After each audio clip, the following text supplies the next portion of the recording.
Most engines that die aren't dead, they're just misunderstood. Every year, millions of drivers waste $250 or more on tow trucks for a problem they could fix themselves in 90 seconds. The scary part? Mechanics will never tell you how simple the real fix is. Today, we're exposing 14 emergency restart tricks and one secret move that's brought lifeless engines roaring back to life when nothing else works. Let's start with the one that's rescued more stranded drivers than jumper cables ever have. 14. The hammer tap that starts dead starters. You can bring a dead engine back to life with a $5 hammer. Sounds crazy, but it's true. If you've ever turned the key and heard nothing but clicking, your starter motor probably isn't dead. It's just stuck. When that happens, the solenoid engages, but the motor itself doesn't spin because the internal brushes are frozen in place. A few sharp taps on the starter body can break them loose and get your car running again. I've done this countless times. It saved drivers hours of waiting and hundreds in towing fees. Once, a woman was stranded at a gas station, furious that her brand new battery wasn't working.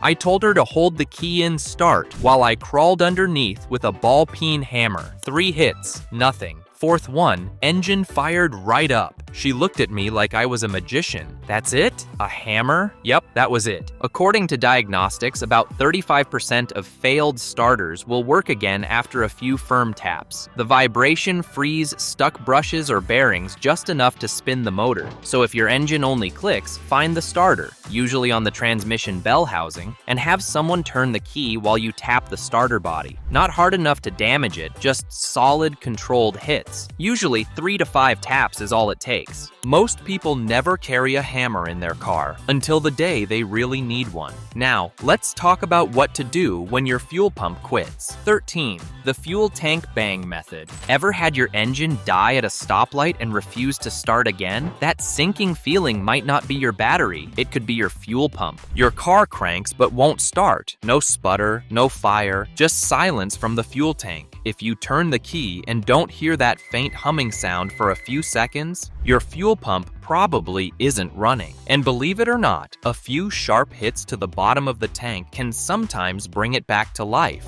long enough to get you off the highway or to a repair shop. Here's why it works. Inside every fuel pump is a small electric motor that can seize or stick, especially when fuel runs low and the pump overheats. The brushes inside that tiny motor can jam in place, just like a starter motor. A strong impact from a rubber mallet, a block of wood, or even your fist can shock the pump free for a temporary restart. Diagnostics show that roughly 25% of electric fuel pump failures start as intermittent issues caused by worn brushes or dirty commutators. In those cases, mechanical shock, that good old-fashioned bang on the tank, restores function nearly half the time. Here's how to do it safely. Have someone turn the key to start while you strike the bottom of the tank firmly several times. Don't dent it, just solid hits to send vibration through the pump. Sometimes the pump will keep running once it's freed up. Other times, you may have to tap it again to keep it going until you reach help.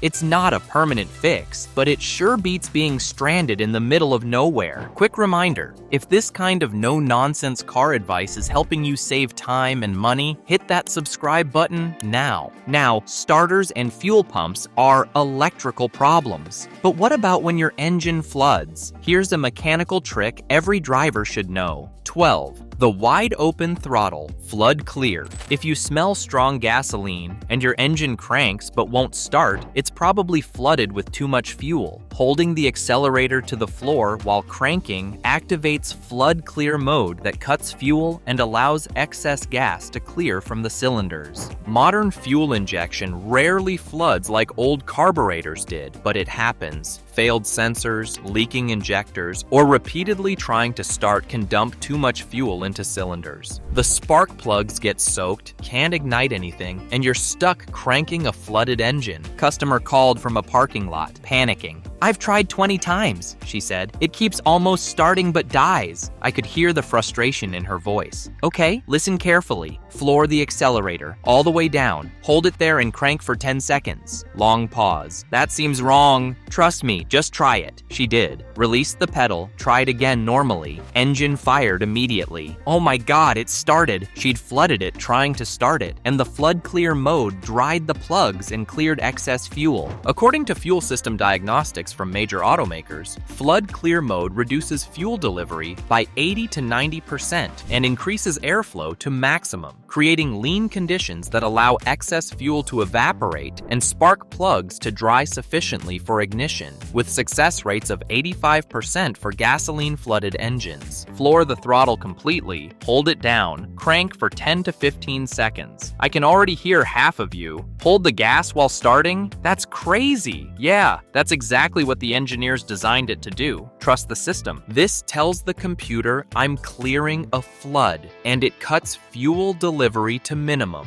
After cranking, release the pedal and try starting normally. Usually fires within 2 attempts. But what if the problem isn't fuel, but air? A completely clogged air filter or blocked intake can prevent enough air from reaching your engine to run. What do you do then? 11. The air filter bypass. Emergency fix. In emergencies, removing the air filter completely allows the engine to breathe and get you to safety, even though running without filtration damages the engine long term. Severe filter clogging restricts airflow so much the engine can't draw enough air to maintain proper air-fuel mixture. It'll start, but immediately die, or crank endlessly without catching. Remove the filter, and suddenly there's unrestricted air. Engine fires and runs. Had a customer break down on a highway after driving through a dust storm. His air filter was so clogged with fine dust, it was completely sealed. Engine would start, but die within seconds. Pulled the filter out entirely. Engine ran perfectly.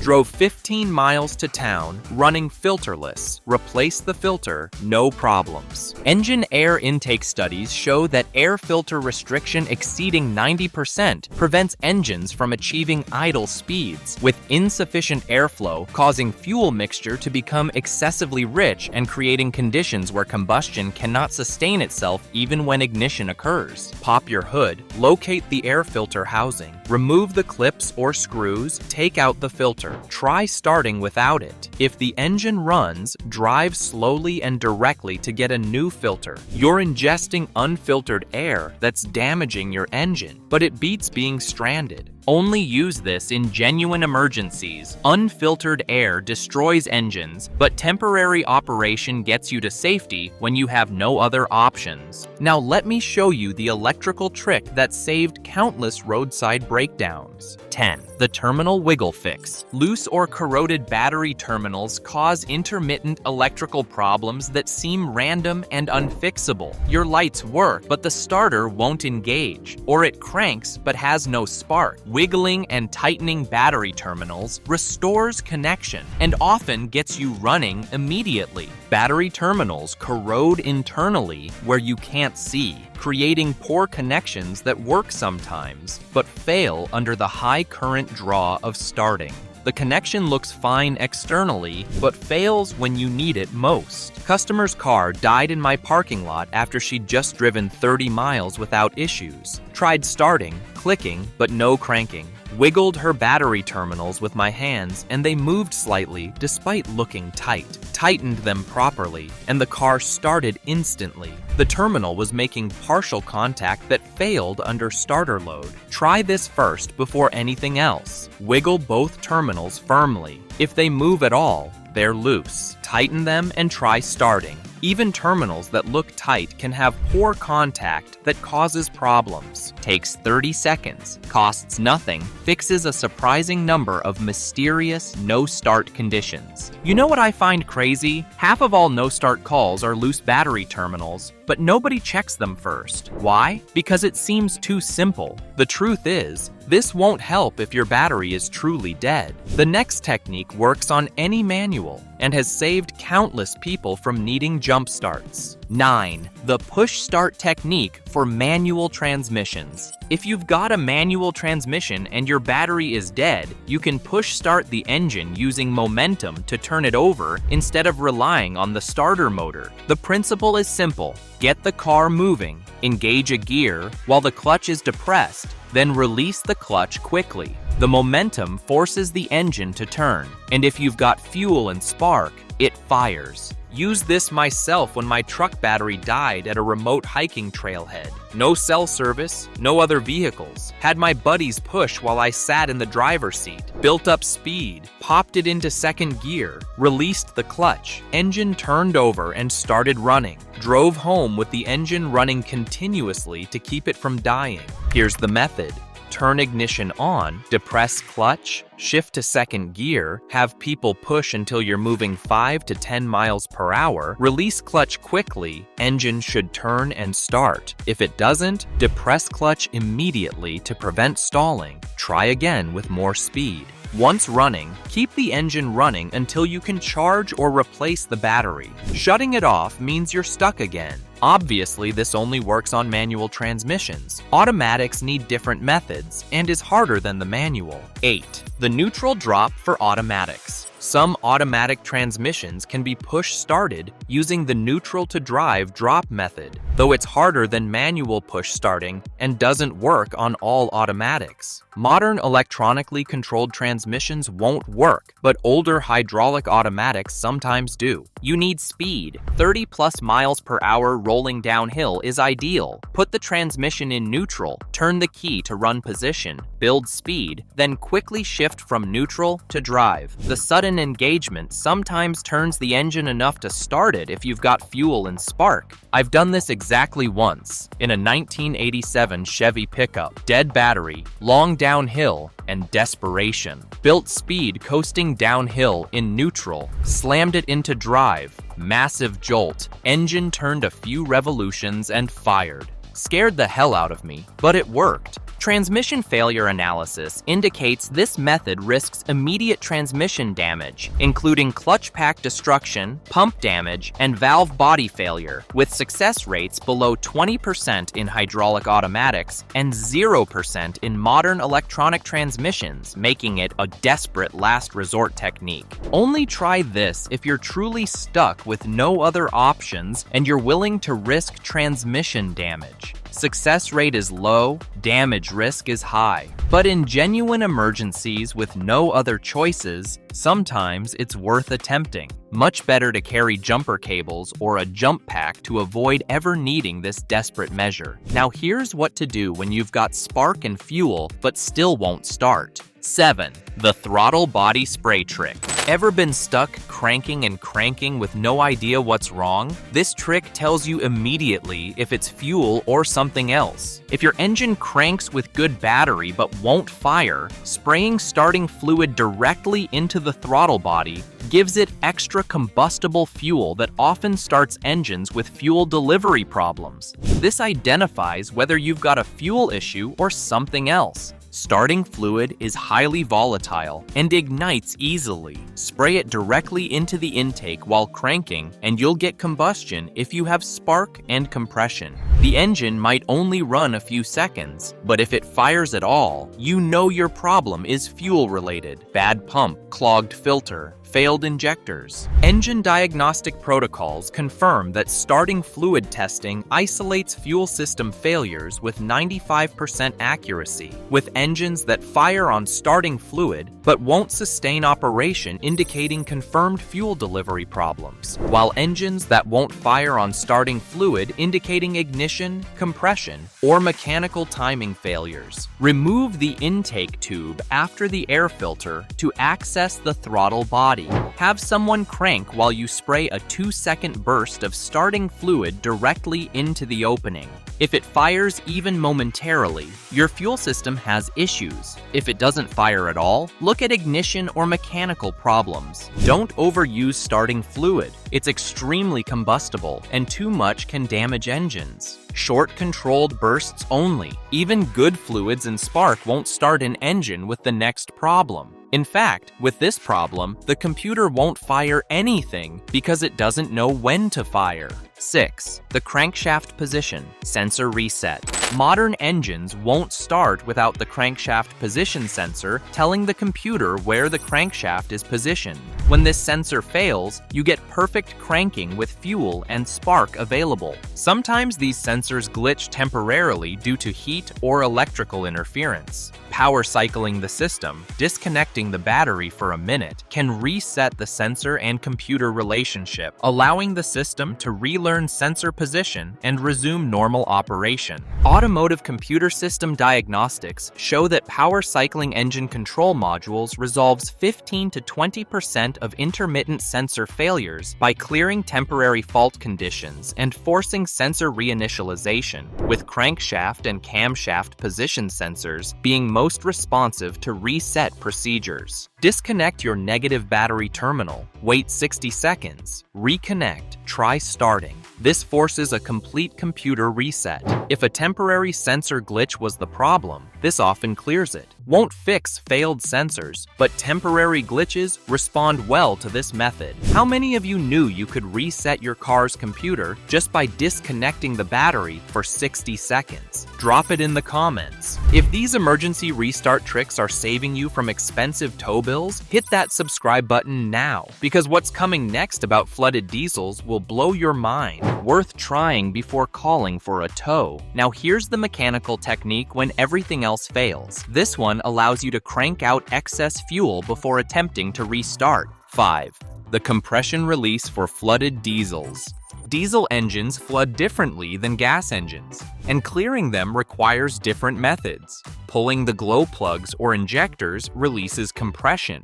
Diesel flooding happens from failed injectors continuously dumping fuel or from excessive starting attempts. Unlike gas engines, holding the throttle open doesn't help. You need to physically remove compression and let the cylinders clear. Customer with an old Ford diesel couldn't get it started after multiple attempts. Cylinders were full of fuel. Pulled the glow plugs, cranked the engine with plugs out. Fuel sprayed everywhere as compression expelled it. Let it crank until nothing came out. Reinstalled plugs, tried starting, fired immediately.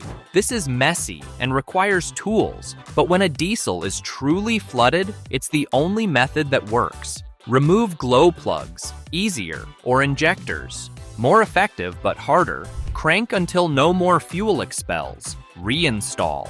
Wait a few minutes for residual fuel to settle. Attempt restart.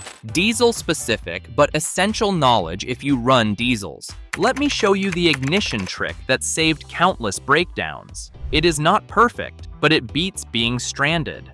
4. The coil pack swap diagnosis.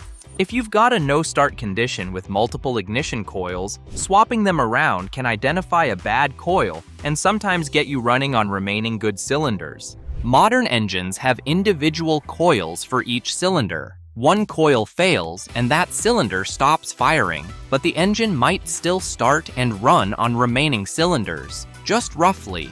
If you're not starting at all, a failed coil might be preventing the whole system from functioning.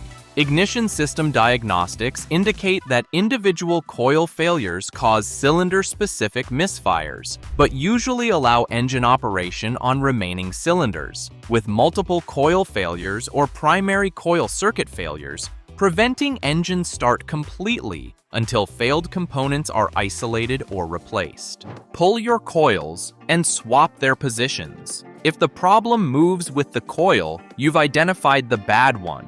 If the engine will run without that cylinder, disconnect that injector so you're not pumping raw fuel through a non-firing cylinder. Gets you mobile, even if running roughly. Temporary solution beats sitting stranded. The next problem can be catastrophic if not discovered immediately. 3. The timing belt jump check. If your engine cranks unusually fast with no compression, your timing belt might have jumped or broken. This is catastrophic in interference engines, but might be recoverable in non-interference engines if caught immediately. Timing belt failure means your crankshaft isn't connected to your camshaft anymore. Valves aren't opening and closing, creating no compression. The engine spins freely because there's no resistance from compression strokes. Had an old Toyota pickup that suddenly died while driving.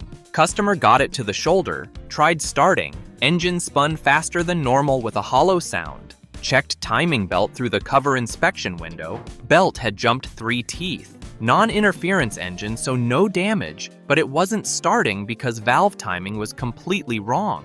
If your engine suddenly cranks much faster than normal, check your timing belt through inspection ports or by removing covers. If it's jumped or broken, you're done.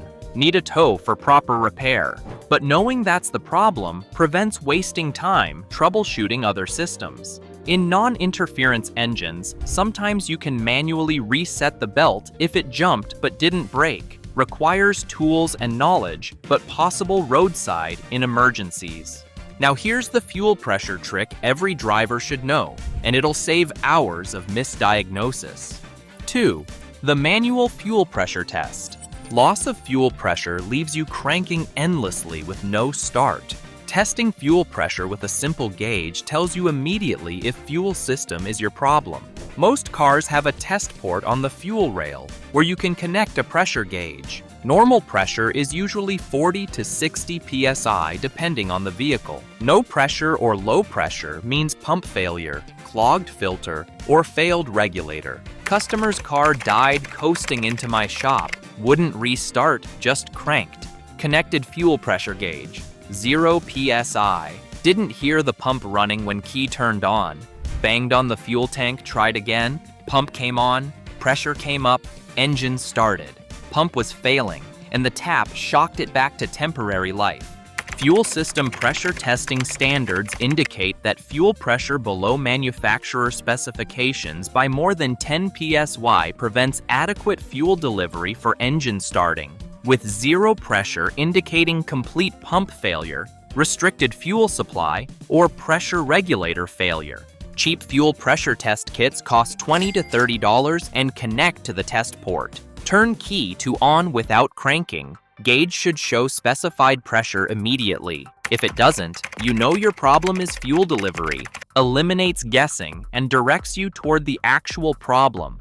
Might not fix it roadside, but knowing what's wrong helps you decide whether to call a tow or try other emergency methods. Here's the last resort method when nothing else works. It requires the right circumstances, but works in desperate situations. This is a lifesaver. The Tow Start Emergency Method. If you're completely stuck, getting towed at 15 to 20 miles per hour in gear can sometimes start your engine using the vehicle towing you as the starter motor. This is basically push starting, but using another vehicle's power. Connect a tow strap, get towed in second gear, manual, or neutral then drive, some automatics, and the motion forces your engine to turn over and potentially start. I've done this exactly twice in 30 years, both times in remote locations with no other options. Attached a tow strap to my truck, got towed by a passing vehicle at about 20 miles per hour, dropped it into second gear, engine turned over and started running, cut the strap and drove to town under my own power. Vehicle recovery techniques confirm that tow starting provides similar mechanical advantage to push starting, but allows higher sustained speeds and longer cranking duration through external vehicle power, increasing success probability in engines with marginal fuel or ignition systems. Only attempt if you're genuinely stranded with no other choices. Requires finding someone willing to help, proper tow points, and accepting the risks to both vehicles. But in true emergencies far from help, it's an option that sometimes works. Better to prevent emergencies with proper maintenance than need desperate measures. But knowing these techniques means you're never truly helpless. Bonus: the emergency toolkit that gets you home. Want to know what separates drivers who fix their own breakdowns from those who wait hours for tow trucks? It's not mechanical skill. It's having the right tools. Keep these items in your vehicle and you can handle most roadside emergencies without needing rescue. Jumper cables or jump pack, basic socket set, screwdrivers, hammer, starting fluid, fuel pressure gauge, multimeter, duct tape, and zip ties. These tools cost maybe $150 total, but enable you to diagnose and temporarily fix most common breakdowns. The jump pack alone is worth the investment. Saved me dozens of times over the years. I carry all this plus a portable air compressor, emergency flares, water, and basic survival supplies. Sounds excessive until you're broken down 50 miles from anywhere in summer heat. Then it's the difference between minor inconvenience and genuine emergency. Roadside emergency statistics show that 78% of common vehicle breakdowns can be temporarily resolved with basic tools, allowing drivers to reach repair facilities, compared to only 23% of breakdowns being genuinely non-mobile, requiring professional towing services.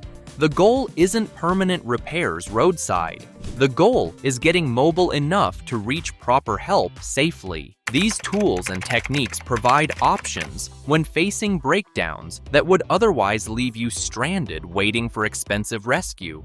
Spend a little money on tools and knowledge now. Save hundreds in towing fees and potentially save yourself from dangerous situations when vehicles fail in bad locations. The most important tool is knowledge. These techniques work because they address the actual common failure modes that prevent engines from starting.